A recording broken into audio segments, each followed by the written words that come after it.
And that is how you avoid getting scammed by a scammer. Today we're talking about how to choose your spiritual practitioner.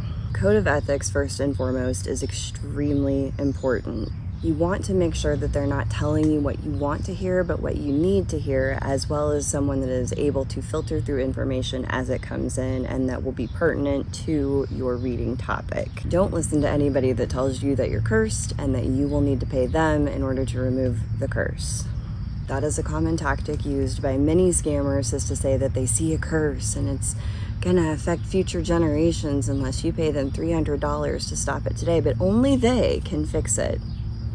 Not true. Do you like the way the reader interacts with their audience? Does it seem truthful? Does it resonate to you? Do they have a code of conduct? Are there ethics involved? Do not give any information that is personal on a live event.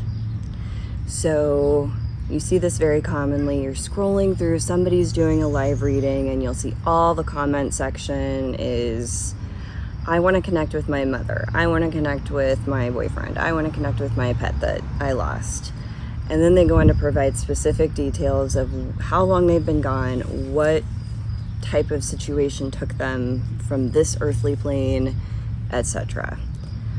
When you do that, though, you have to remember that there are scammers that are watching the readers live, and they're taking stock of all of that information and are going to DM you from a fake profile that looks like it's a legitimate account of the reader that you were just watching and say, oh, I have a message for you. Don't fall for that. Less is more. Less is more.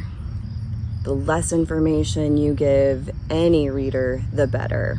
In my practice, when I have a reading, I don't typically ask what type of reading or the subject or topic that I'm reading for. We usually just begin pulling cards, and then I will go from there and see what I can ascertain from the card pull.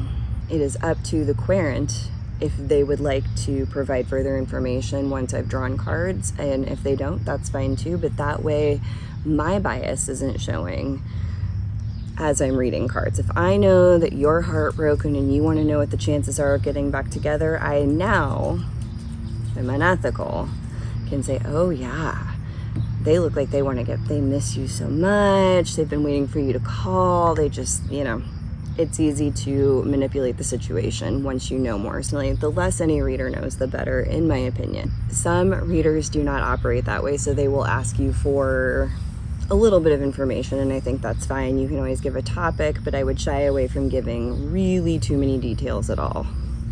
You can say, I want to know about my career, I want to know about my love life, I want to know what spirit wants me to know in general. All of those things are okay, but I would avoid saying, I want to connect with so-and-so who passed from this and da-da-da.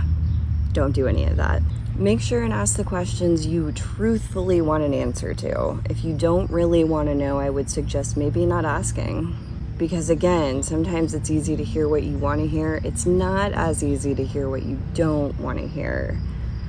And remember, you do not need any psychic medium, tarot card reader. You need no one other than yourself to connect to your own spirit team.